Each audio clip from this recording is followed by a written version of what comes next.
South Africa, a popular Nigerian pastor was arrested for allegedly sleeping with girls in his church. Not just one or two, but as many as 30 girls. Lord have mercy. Some of these girls are as young as 14 years old. Can you imagine? Ladies and gentlemen, please meet 58-year-old Tim Omotosho, founder of the Jesus Dominion International Church. Now, according to the church's website, he has 27 churches around South Africa with branches in Britain, in France, and Israel as well. 27 branches. Apparently, this man has been a pastor in South Africa for almost 16 years. Omotosho is well known for his designer suits. I mean, when you see his pictures, you can tell everything is bling bling, expensive sunglasses, and luxurious cars. Apparently, he has a Lexus. He also has a Porsche. Some people call it Porsche, you know, however you want to call it. His wife drives a Jaguar. One of the women working with him said that everything from his clothing, his shoes, his jewelries, and sunglasses, they all come from a designer in England. So they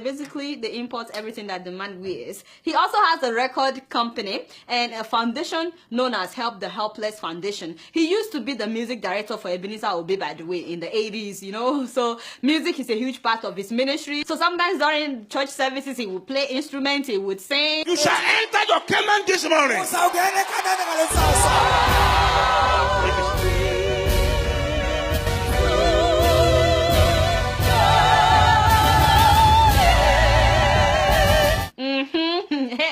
Yeah, man. Apparently, the man of God has at least 3 residences in the affluent part of Durban. One of his homes is valued at 2 million rand. He also allegedly has female recruiters who look out for beautiful young girls that live with their single mom, because apparently the man is intimidated by girls who have fathers in their lives. So he targets girls who have single parents, and it has to be a single mom. So these recruiters will tell these girls that if they come to live with the pastor, that he will sponsor their education and give them a better life, that there are so many girls that are living with him that he basically adopts them and he's taking care of them. So a lot of girls are attracted to this, but upon arrival to the house where he keeps them, they will see other girls, they would relax, and then one night the man of God will invite the new girl into his room to come and massage his leg, and then from there he will tell them to perform oral sex on him, and if they refuse, he would say it is God's will for them to do it. And you know, some people just cannot say no when they hear a man of God say it is God's will.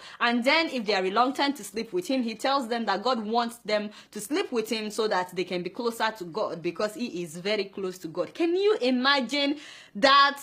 God is so patient. There are so many people that are messed up, and then they proclaim themselves as men of God. In fact, one of the victims said that when she complained that what if she gets pregnant, the man of God laid hands on her stomach and prayed that God would prevent her from getting pregnant. I mean, the stuff that I heard when I was watching the video of the victims, it's mind-boggling. My spiritual belief, it went down the drain. Since the day I left there, I've never set foot in any church. When I think of going to a church,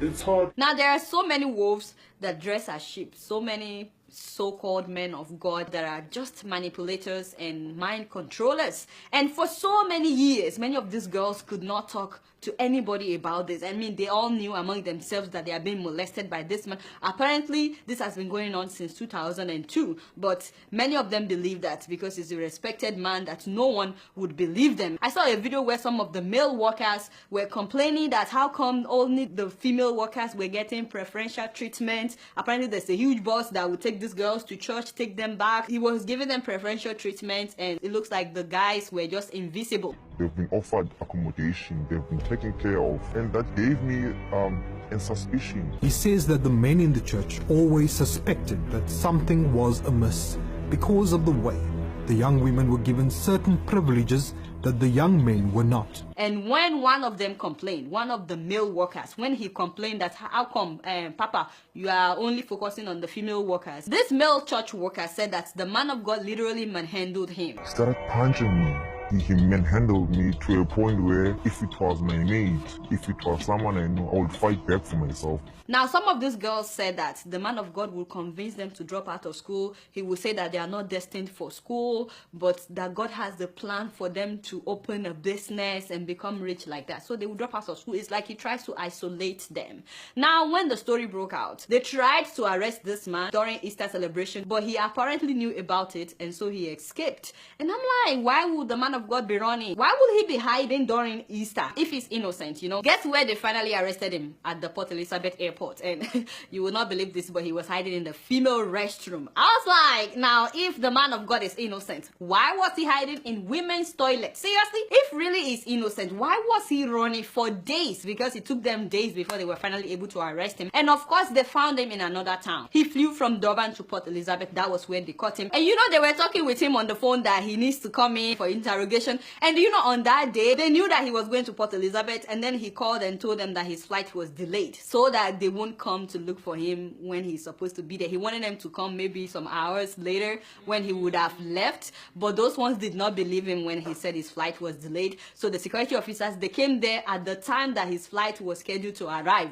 And sure enough, the flight was not delayed. That's another thing. The man of God lied. He lied to the security operatives that his flight was delayed. And then when they came, they found him in a restroom. He allegedly told the police his flight was delayed. We had to take initiative as the Hawks to go to the airport ourselves, only to find out that the flight was on scheduled time. He sought refuge at the toilet. That's where we got the toilet and took him from the toilet.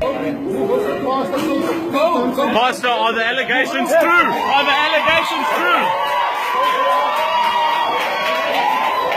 So, ladies and gentlemen, once again, please and please be careful who you call your spiritual father. I cannot stress this enough that if you're a Christian, Jesus alone should be your example. It's good to have men of God in your life, but they are still human beings like you. Don't ever put all your hope in a man. You should always put all your hope in God. Please stop replacing God with men of God. His case has been adjourned till May 3rd, so that's when we'll know what would happen to him. But until then, they have refused to grant him bail. I want to know what you guys think about this story. You guys know I don't know much. Guess what? I'm just keeping it real.